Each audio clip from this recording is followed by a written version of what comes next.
Okay guys, welcome back to this session.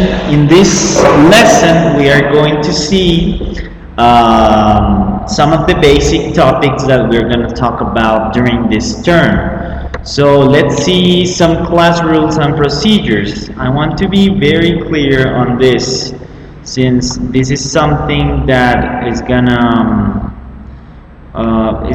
be very important, and we are going to see some rules and procedures. Remember that for open and effective communication you need to have Canvas platforms, check materials and instructions, assignments. Okay, in these assignment things I want to be very clear in the submission dates. The submission dates are the ones that we have established since the calendar is very short. Well, I don't want you to use translators, and I recommend to use word reference, okay?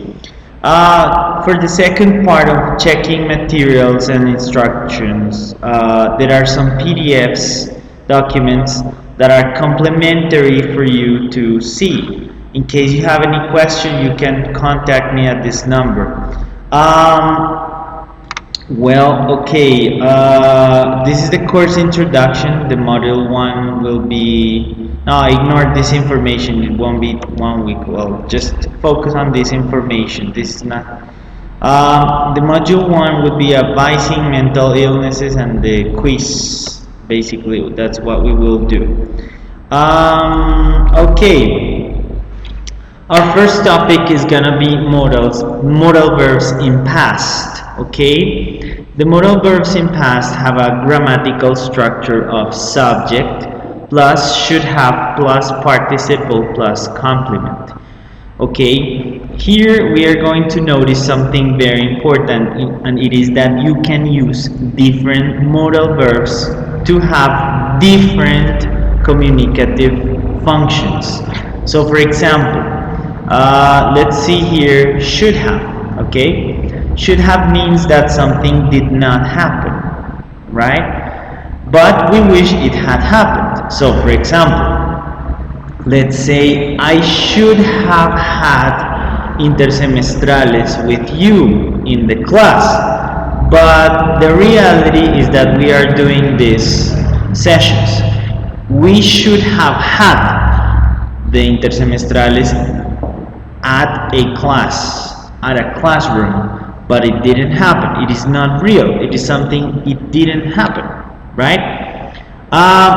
It says here we should have to talk about the past mistakes or regrets, right? Something that we regret is something that we didn't do at the correct moment, right? For example, let's say that I don't know, I had to take a bus to go to the university, right?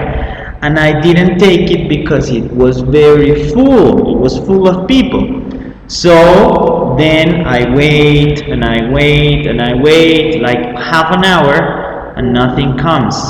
So I say, oh man, I should have taken that bus although it was full, right? We regret about that. We say like, ah man, sorry, it's something that I couldn't do. And also we can suppose or rebuke something. Let me explain you what that is. She should have studied more to approve the English course. That is a regret, or it can be a rebuke, right? When I say rebuke, it means a person who scolds other person, or a person who says, hey, you should have done this, you know, like un reclamo, right? So they should have gone to the Amazon region when they could afford it. That's the other example. I want to show you this more graphically. The mom says to the kid, you should not have broken that window. And the kid says, I should not have told her the truth. Here we can see the two functions, berate or rebuke. The mom is berating. You should not have broken that window. She's berating the kid, or she's scolding the kid, and the kid is just like regretting having told her about breaking the window. So we can say that he should have listened to his mom, right? It's like the big conclusion of this. He should have listened to his mom because he's a little kid, whatever. Okay, another example here. We have a hypothesis, we have a regret, and we have a berate. I should have gone to the workshop. That is a regret. Something that I didn't do and I should have done it. A berate should be, for example, like, let's say the husband calls and he says, oh, why? What happened to the car? No, you should have called me before. You should have gone to the workshop. You should have, I don't know, put some water to the car. I don't know. A hypothesis means that a person thinks about a possibility on the situation, based on the situation. Let's say people can say, she should not have carried much money to go fix the car. That's a supposition I do, and I use should, and it's also to imagine or to make hypothesis of what may happen. And another example is, she shouldn't or she should not have driven a broken car. I want to stop a little bit on the pronunciation, and I want you to pronounce very well this word, should. This is not should, okay? This is not should, it is should, okay? You don't pronounce the L, you don't pronounce it, okay? You say should. And for the not, shouldn't, okay? Shouldn't. And once everything is fixed, everything is integrated, you say should have, like something very quick. I should have gone to the workshop. She shouldn't have driven a broken car. She shouldn't have carried much money. Okay, so like it's very quick. You need to practice that pronunciation on that. She should have called her insurance, right? But if we pronounce it quickly, she should have called her insurance, right? She should have called her insurance. Okay, that's like the main conclusion of everything, right? Like, now let's see might have. Might have means that something did not happen, but we wish it had happened. It is very similar to the shouldn't or should with have. And we use could have also to talk about speculations, right? So we have some examples here. She might have taken classes when she was younger, but she was working. I can say I could have joined her in the classes, or I can say I don't know, for example, we could have gone to Mundo Aventura, but in that moment we didn't have money. We might have gone to the doctor, but she hates going to hospital. There is something there that doesn't allow her to go to the hospitals. So we could have, for example, paid Emermedica to avoid her going to the hospitals, right? So that's a possibility that you think it was a good idea in the past and you bring it to the reality, and maybe you can comment on that, like, hey, you know what, we could have visited Llanos Orientales a month ago, whatever, right? So something that you have to bear in mind is this might have talks about a possibility in the past. Let's say, for example, I don't know, let's say one of you is crying, right, in the class, teacher, and I think she might have had some trouble with her boyfriend, or she might have had some problems in her house, you know? You think about possibilities of something happening. You speculate about it, right? But you don't have a true answer about it, right? Okay, examples here with could have. Let's say she could have taken classes when she was younger, or we could have met that famous person that day. I can also say I could have gone to the doctor before I developed an appendicitis. I don't know. I could have taken an aspirin before I felt sick. I couldn't have eaten proper breakfast before I was hungry, right? So, like, it depends obviously on the situation and the purpose in which you can use these two. So let's see this last example that can wrap up everything that we can look here. So look at this comic. It says, your breasts look okay to me, but I definitely recommend going to the doctor to be sure. And she says, I thought you were a doctor. Oh, I can see why you would think that. So obviously this comic is very stupid comic. It's kind of funny, but I don't know, it's just silly. We can have different conclusions out of this. The first conclusion is that she should have gone to a real doctor. She may have felt horrible, right? Why? Well, just think about that. A stranger, in the case of women, looking at your boobs, well, that's something very strange, right? So he may have felt happy. Well, maybe, depends, of course. It says he should have given a different answer, right? We can have different out points here, taking into consideration this comic strip. Okay, so this is enough for today. Well, I wanted to show you something about this. Yeah, okay. I want to show you the use of enough. Enough. It's a way in which we stop something. When we say enough to someone, like, it means stop it, right? But also we can say that something is sufficient for us. So let's say I don't earn millions, but I have enough to live. It means that I don't have a lot of money, but I have the necessary money to live. For example, let's say you are at home and your I don't know, your girlfriend, boyfriend, parents ask you, "Hey Cesar, do you think there are enough eggs?" And I look at the egg basket and I say, "No, there are not enough eggs. We have to buy eggs," right? Enough means something that is sufficient to fulfill something. So we have some examples here.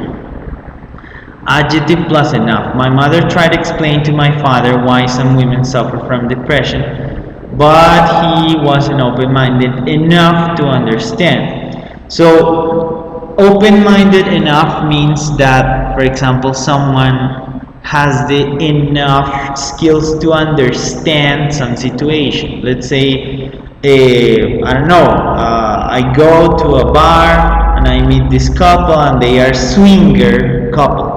And I'm like, oh, no, no, no. So I am not enough open-minded to have this swinger interaction and stuff. Another example could be like, for example, the second one. My father was tall enough to change the light bulb. I am not tall enough to change the light bulb, but my father is tall enough. He's the enough amount of tallness to just change that. Also adverb and enough. Sasha took the exam early enough to be able to go home, right? You can say early enough, late enough, well enough, let's say, I don't know, stupid enough, you know. You can use it with many combinations. He's friendly enough for me. Like, he's a very friendly person. You can say that. Also, you can have enough plus noun. It says Lindsay felt that she had enough perseverance to reach far in life. Enough money. Paul's family had enough money to buy the luxurious condo in Miami. So when you have enough of something and you relate it to something, well, that's what I was telling you some time ago. So let's say, for example, I don't know, you are eating a hamburger, a big hamburger, and you say, and you don't have soda, so you say like, I don't have enough soda to continue eating the hamburger. Or you can say, I don't have enough papitas, enough fries to continue eating this, I want to buy some fries. Let's say some people invite you to go to the cinema and they say, hey man, do you want to come to see the Joker? I don't know. And you say, no man, I don't have enough money to go. I don't have enough resources to go. Let's say, for example, someone else tells you, okay, let's go, I don't know, let's go to Sopo for something, to Alpina, I don't know. And you say, no man, I don't have enough gasoline to go to Sopo because I don't have money, my car is broken, I don't know, whatever, right? Okay, so this is enough. In the contrary, there is two. Two refers to something that you want to add, right? Let's say we have different uses too, but here I'm gonna show you some of them. So we have, for example, to plus adjective. It says, I have never felt such love in my life. This is too surreal. This is very surreal. You can replace this to with a synonym to emphasize on something or to exaggerate on something. For example, let's say I have a friend, his name is Carlos, and he drinks too much aguardiente. He drinks too much, or he smokes too much. It's too much, it's a very exaggerated amount. Second example, it says the doctor was too sweet to the little kitties. He always gave them candy for behaving well and not crying.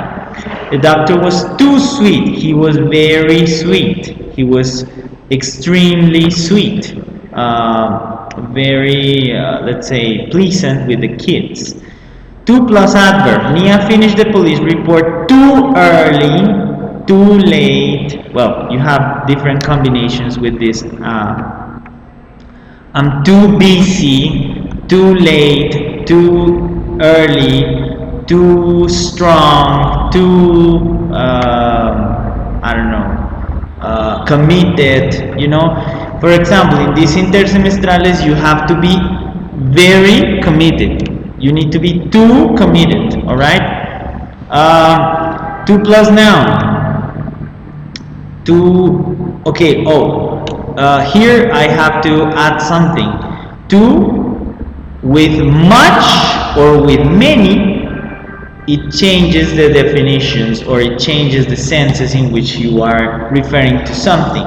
Let's say I have too many problems, okay, because problems are countable, right?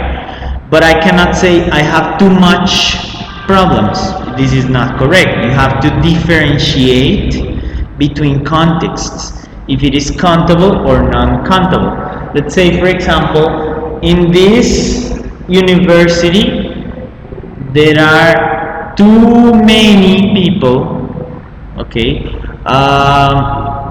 In the Paro Nacional there were too many people marching.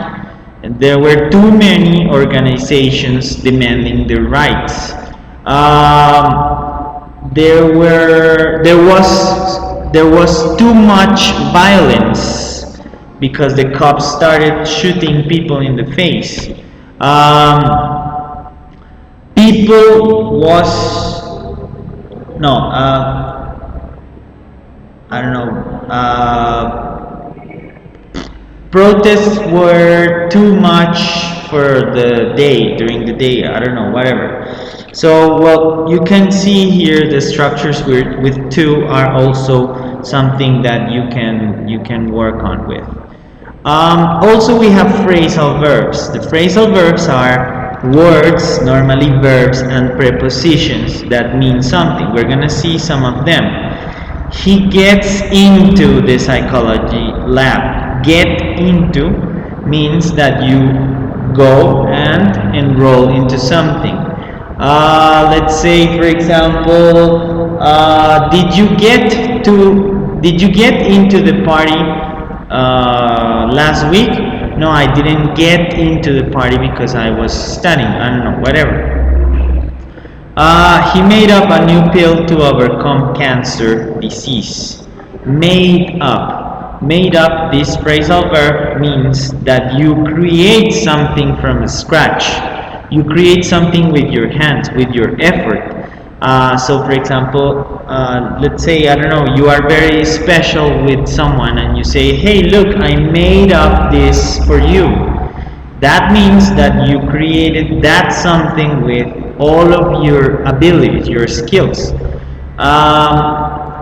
What else? I don't know. Well, can't think in any other example. So it says they get on testing chemicals to eradicate symptoms of cold. Get on testing, in this case, get on testing is like you just think about it every day and you try to just find a solution, right?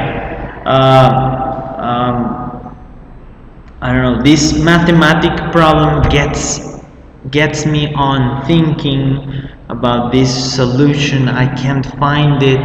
This problem gets me on thinking about this and blah. Okay, I get on thinking about this. I get on trying to explain this lesson, whatever. Okay, examples here: get into, to enter, break out, get away, fill out, make up, give back, pick up, try out, get on, grow up, and show up, right? So we have some examples here of phrasal verbs. I want you to examine them a little bit better.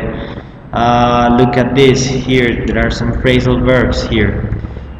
You can also, for the phrasal verbs, there is a strategy really cool that you can use, and it is to use synonyms to associate the meaning of the phrasal verbs. Well, let's go to the present perfect continuous. Here, what we want to do is that you understand what are the basic things on the present perfect continuous tense. So here I can see that there are some things that you need to understand, and it is that first of all, we have to locate in the present, right? We have to think about something that was happening in the past and continues happening in the present. So, if you see this chart here, it says the person is here, right? And the structure is this: subject plus have or has been. Obviously, have works with I, we, they, okay, you. And has works with the third person singular: she, he, it, plus the verb ing plus the object. Let's say he has been going okay, to the hospital to visit his mother, right, during 5 weeks. I establish a period of time because it is important to establish the way in which that has been happening. It has a very time kind of thinking, you know. This is a present perfect continuous tense. It talks about time, you know, in relation to the actions that you perform in the past and they continue or they stop, or okay. So you have to think about that. The present perfect tense stops in the present. But the present perfect continuous has an evolution. I don't know, it is not finished. It is continuing to the future, let's say. Examples of this: she has not been eating well since this morning. It's recurrent, something that happens every day. Monday, she didn't eat well. Tuesday, she didn't eat well. So she has not been eating well. And that's a problem, because it's a series of actions that continue or probably continue during the future. I don't know that. Example 2. I haven't been sleeping much lately. I've been waking up at nights without any reason. So it means that you have been constantly doing something from the past and it continues to the present, but probably it projects in the future because I don't know what is happening. I don't know, let's say I'm sleeping and suddenly boom, I wake up, so I don't know what is going on. So you have to be very careful on thinking why this is happening, and it is something that is starting from the past, it continues to the present, but I don't know if it will continue in the future. Okay, so far so good, right? So I wanted to show you the module tasks, but before I showed you that, I wanted to show you something cool. I wanted to show you, where is this? Okay, there is a module here about grammar and vocabulary. This is complementary material, okay, that I want you to look at. And there are some things going on in terms of some of the explanations that I have done here. And here you can find, if something is not very clear, you can study it by yourself and you can make me questions. You can ask me as many questions as you want, doesn't matter, that's fine. And also I wanted to show you too, I want to show you something else, I forgot it. Okay, doesn't matter. Okay, so well, this was the complementary material that you can access to, and it's about different things, right?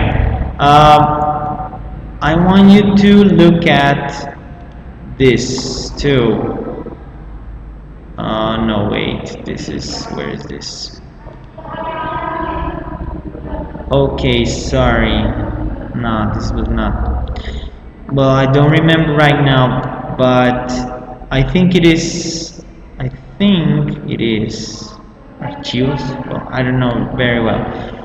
Well, anyways, guys, so these are some of the things that I want you to look at.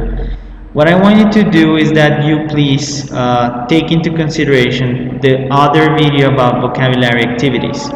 Oh, here, grammar and vocabulary 1, you can find it here before the video class here. So it is complementary material here, and you can click on the grammar and vocabulary. You can click on this one, okay? This one. This is the one you want to click on. Well, I think that's it. Thank you very much.